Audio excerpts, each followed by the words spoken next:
Não importa o tipo de operação. Se foi tributável, tem que funcionar assim. E essa questão da isenção de até R$ 5.000, que foi muito divulgado também, inclusive foi pauta política, né? Nesse período aí recente, como é que fica esse... Já tá valendo? Quem ganha 5.000 já tá isento? Quem ganha R$ 5.050 vai entrar?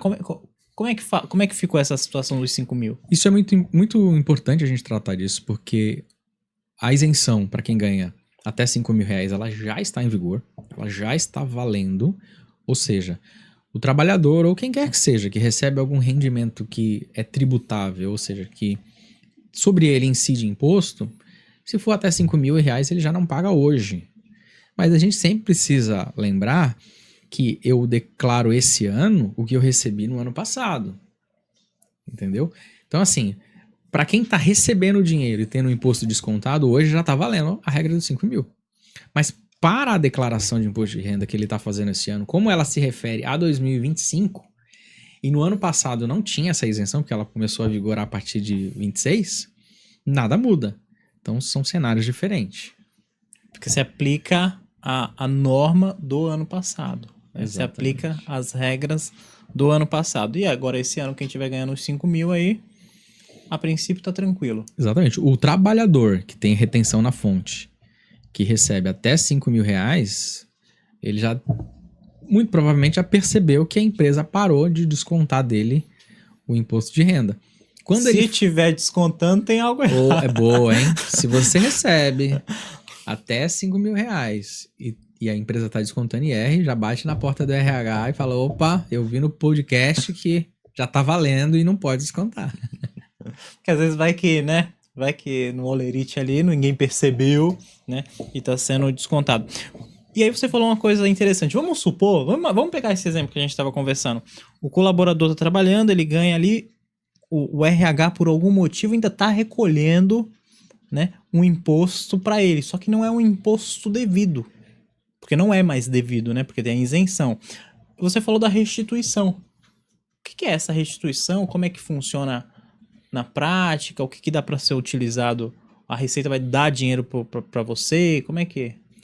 Então, a restituição ela vai acontecer justamente quando você faz o ajuste. Vamos pegar um exemplo.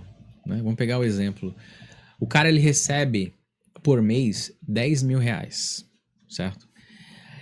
Só que ele recebe 5.000 de uma empresa e 5.000 de outra empresa.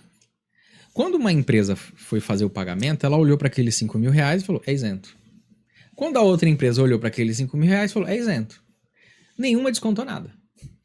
Quando ele for fazer a declaração de ajuste, ele vai somar e vai falar, Receita, recebi 10.000 por mês. Opa, 10.000 tem imposto a pagar. Então, você precisa, na declaração de ajuste, fazer o pagamento do imposto de renda. Outro caso também, o contrário. Vamos imaginar que o cara recebe uma renda ali de uns R$ 7.000. Já teria um imposto a pagar. Só que, quando eu faço o cálculo, quando a empresa ela faz o cálculo do imposto de renda, ela considera redutores do valor que eu vou usar como base para o cálculo. Então, vamos supor que ele não informou para a empresa que ele tinha 3 filhos. Cada filho influencia no cálculo, porque cada filho diminuiu a base de cálculo, mas ele não informou para o RH. O RH não sabia, tributou ali os R$ 7.000, descontou o imposto de renda. Quando ele foi fazer a declaração no ano seguinte, ele falou, Receita, eu recebi 7.000, mas eu tenho 3 filhos. Cada filho desconta ali uns 2.800 da base de cálculo. Que é o que o RH não considerou porque eu acabei esquecendo de informar. Ou seja, o RH descontou mais do que deveria ter descontado, porque ele não tinha conhecimento. Percebe que é sempre uma falta de um conhecimento, de uma situação que pode influenciar num erro, entre aspas, do cálculo. Como as empresas, né? 5 e 5, ela só trabalhava com aquela... Ou o caso do cara que tem filho, mas não informou para RH. Então ela descontou o imposto de renda. E aí no ajuste, ele vai juntar todas as informações na declaração. Então, por isso que a gente chama de ajuste. Nesse ajuste, ele pode ter que falar, olha, a empresa descontou, mas não deveria. Aí eu já informo para o RH no ano seguinte, ó, eu tenho 3 filhos, considere isso aí, que eu não vou ter que pagar imposto de renda. Pode ser que eu não tenha, ou tenha que pagar menos do que foi descontado, porque eu tenho essa situação aí diferente. Pô, esse ponto é um ponto interessante. E confesso pra você que eu não sabia disso. Né? E se, né, que eu vejo lá no escritório, a gente tem diariamente vários tipos de demandas, vários tipos de problema, a gente acaba lendo um pouco mais, né, se atualizando sobre alguns assuntos, e esse é um assunto que, sobre essa dedução, utilizar os filhos para deduzir, no caso, no seu exemplo, né, se você ganhar 7 mil, isso para mim é novidade. E se para mim é novidade, eu imagino que um monte de gente também é. Exatamente. Então, O rapaz quando- até se emocionou. Ele até se emocionou ao Lembrou dos filhos compartilhar da gente. a Não, mas notícia ali. E você que tem 3 filhos já. por isso que quando você entra numa empresa, eles passam uma relação de documentos que precisa. Carteira de vacinação do filho, né? Comprovante de matrícula na escola. Pede uma série de coisas que se tá pedindo é porque realmente aquele dado é importante. Aí o cara não leva. Olha, eu confesso que eu sempre achei que fosse besteira. Vou falar a verdade. Tirando o benefício, né? Que às vezes acaba recebendo um benefício. E aí precisa plano de saúde, alguma outra coisa que envolve ali o seu dependente. Tirando isso, eu achava que era besteira. E não é besteira. Não é besteira. O RH ele pede justamente porque aquilo vai impactar em alguma coisa, seja num salário família, que é pago pelo governo, seja num imposto de renda, num abatimento do imposto de renda com dependentes, né? Então tudo isso acaba impactando diretamente. Eu vou fazer até uma sugestão aqui, uma dica, porque caso você se enquadre nesse perfil, né, se você estiver nos assistindo, você se enquadra nesse perfil de ter um salário maior do que a isenção, né? Então a isenção hoje é 5 mil, então se você recebe aí 7, 10, 15, que seja, e você tem filhos, né? E se você perceber que não está tendo nenhuma dedução, vai atrás, né? Vai atrás, procura a contabilidade, procura um advogado ali também da área tributária, porque aí você pode, inclusive, demandar contra a União, né? A Receita Federal para restituir, receber qualquer valor que tiver ali que foi pago a mais, né? Exatamente. Tem uma outra novidade que a gente colocou aqui, isso eu não sabia também, né? Que é sobre cashback. Pois é, nesse ano de 26, já vale para 26, tá? Que a Receita chamou de cashback. Por quê? O que que acontecia, né? Acontecia que durante um determinado mês, o trabalhador recebia férias ou 13º, e naquele montante ali, ele entrava na tabela do cálculo e a empresa descontava o imposto de renda dele. Porque bateu na tabela, lá tem que descontar. A empresa não tem escolha. Só que esse cara, quando eu olho para o cenário inteiro, ele não era obrigado a declarar imposto de renda, porque ele não incorreu em nenhuma daquelas situações em que tornava ele um contribuinte obrigatório de declaração. Então, assim, se ele não enviasse a declaração, não ia acontecer nada, porque ele não era obrigado. Mas houve um desconto de imposto de renda que ele tem direito de receber de volta. E aí, para ele fazer, ele teria que fazer a declaração, mesmo sem ser obrigado.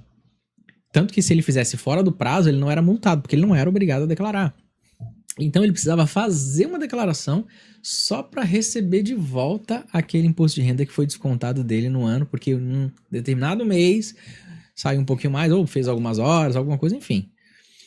E aí a Receita mudou isso. Ela falou o seguinte, olha, quando ela detectar que a pessoa não incorreu na obrigatoriedade e teve imposto retido, a própria Receita Federal vai restituir, sem ele precisar fazer a declaração.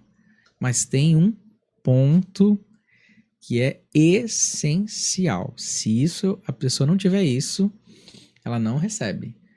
Ela condiciona esse pagamento a pessoa ter uma chave Pix vinculada ao CPF.